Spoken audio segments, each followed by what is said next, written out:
یہی وارثان نبی ہے جنہوں نے دکھایا ہے دنیا کو نور ہدایت، یہی وارثان نبی ہے جنہوں نے دکھایا ہے دنیا کو نور ہدایت۔ اسے ایک حدیث پاک کے اندر ہے، وہ بھی بخاری مسلم میں منقول ہے، فرمایا کہ تم لوگ جنت میں داخل نہیں ہو سکتے یہاں تک کہ تم مومن نہ ہو جاؤ، اور تم مومن نہیں ہو سکتے جہاں تک کہ تم آپس میں محبت نہ کرنے لگ جاؤ۔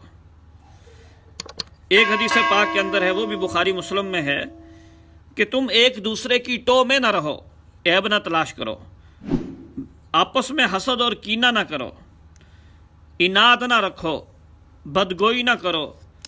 بلکہ آپس میں بھائی بھائی ہو جاؤ۔ حضرت جابر رضی اللہ تعالی عنہ کو نبی کریم صلی اللہ علیہ وسلم نے وصیت فرمائی کہ جابر تو صبح کر اور شام کر اس حالت میں کہ تیرے دل میں اب کسی آدمی یعنی کسی مسلمان کے بارے میں کینہ نہ ہو۔ بخاری شریف کی حدیث ہے، رسول اللہ صلی اللہ علیہ وسلم نے ارشاد فرمایا کہ مسلمان وہ ہے کہ جس کی زبان اور ہاتھ سے مسلمان محفوظ رہیں۔ ایک حدیث پاک میں ہے، فرمایا کہ مسلمان مسلمان کا بھائی ہے، اور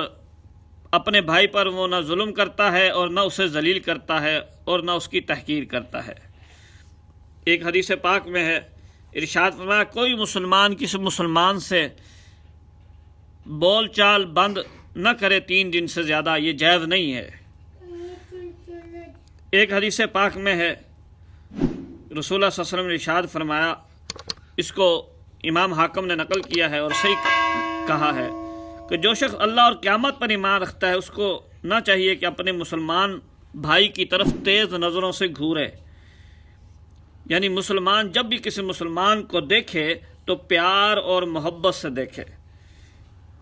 اب دیکھیے، جب اس قدر تاکید ہے تو کیا مسلمان کے لیے بے ادبی کے الفاظ، لڑائیاں، گالی گلوچ، توہین اور حتیٰ کہ گردنیں اڑانا یہ جائز ہوگا؟ ایک عجیب سبق آموز واقعہ بخاری مسلم کے اندر ہے کہ حضرت اسامہ رضی اللہ تعالیٰ عنہ فرماتے ہیں کہ ایک دفعہ ہم ایک جنگ میں شریک تھے، میں نے ایک آدمی پر حملہ کیا، میرے ساتھ ایک انصاری صحابی بھی ساتھ ہو گئے۔ جب جس شخص پہ تلوار اٹھائی اس نے لا الہ الا اللہ کہہ دیا، تو اس کی آواز کو سن کر وہ جو انصاری صحابی تھے انہوں نے تلوار روک لی، لیکن میں نے اپنی تلوار چلا دی اور اس کو قتل کر دیا۔ امام الانبیاء صلی اللہ علیہ وسلم کو جب واقعہ سنایا، آپ انتہائی غمگین ہوئے، ناراض ہوئے، اور مجھے فرمایا کہ اس کے لا الہ الا اللہ کہنے کے باوجود تو نے اس کو قتل کر دیا۔ بار بار آپ علیہ السلام یہ الفاظ فرماتے میں اتنا پریشان ہوا کہ میں نے کہا کاش آج کے دن سے پہلے میں مسلمان ہی نہ ہوا ہوتا، کیونکہ مسلمان جب بنا ہوتا ہے پچھلے گناہ معاف ہو جاتے ہیں، تو دل میں آیا کہ کاش آج مسلمان ہوتا اور میرے سارے گناہ معاف ہو جاتے۔ ایک روایت میں حضور صلی اللہ علیہ وسلم نے فرمایا کہ کیا تو نے اس کا دل کھول کے دیکھ لیا تھا کہ تو نے اس کو قتل کیا اور یہ سمجھا کہ یہ خوف کی وجہ سے کلمہ پڑھ رہا ہے۔ ایک روایت کے اندر ہے مسلم شریف کی کہ رسول اللہ صلی اللہ علیہ وسلم نے فرمایا کہ تیرا کیا حال ہوگا قیامت کے دن جب لا الہ الا اللہ تیرے مقابلے میں کھڑا ہوگا، یعنی کلمہ کہے گا کہ میرے پڑھنے کے باوجود اس نے قتل کر دیا، تو کیا جواب دے گا تو؟ بہرحال مسلمان کی بڑی عظمت ہے، بڑی شان ہے، بڑی توقیر ہے، اس لیے ہم کو چاہیے سیاسی اختلافات اپنی جگہ پہ، لیکن اس موقع پر ایک مسلمان دوسرے مسلمان کا احترام رکھے، اور سب سے بڑا ہتھیار مسلمان کا دعا ہے۔ جہاں ہم سیاست کے ذریعے مسلمان جو ہے وہ ملک کی ترقی چاہتے ہیں، اسلام کی ترقی چاہتے ہیں، عالم اسلام کی، تو ہم کیوں نہیں دعاؤں کو کثرت سے استعمال کر کے، اور دعائیں بھی تبھی ہماری قبول ہوں گی جب ہم اللہ کے ہاں معزز ہوں گے، اور اللہ کے ہاں معزز وہی قوم ہوتی ہے کہ جو آپس میں گالم گلوچ اختیار نہ کرے۔ تو اس لیے اس موقع پر ہمیں جو کچھ ہوا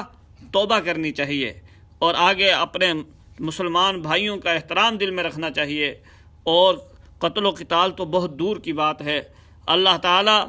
ہم سب کو سمجھ نصیب فرمائے۔ بہت سارے لوگ ہیں جو علماء کے خلاف حد سے زیادہ تجاوز کر جاتے ہیں۔ یاد رکھیں، علماء جو سیاست میں ہیں وہ اپنے طور پر اخلاص سے لگے ہوئے ہیں، غلطی ہو جانا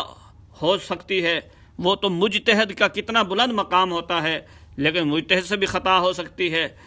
اب یہ کہ اگر اخلاص سے لگے ہوئے ہیں، خطا ہوئی تو اللہ کے ہاں ان کا ایک اجر ہوگا، اور اگر وہ جان بوجھ کے کر رہے ہیں پھر بھی ہمارے ذمہ یہ نہیں کہ ہم ان کو گالی گلوچ دیں۔ سیاسی اختلاف اپنی جگہ پہ ہوتا ہے، بہرحال انتہائی احتیاط کا موقع ہے۔ اللہ تعالیٰ سب کو سمجھ نصیب فرمائے۔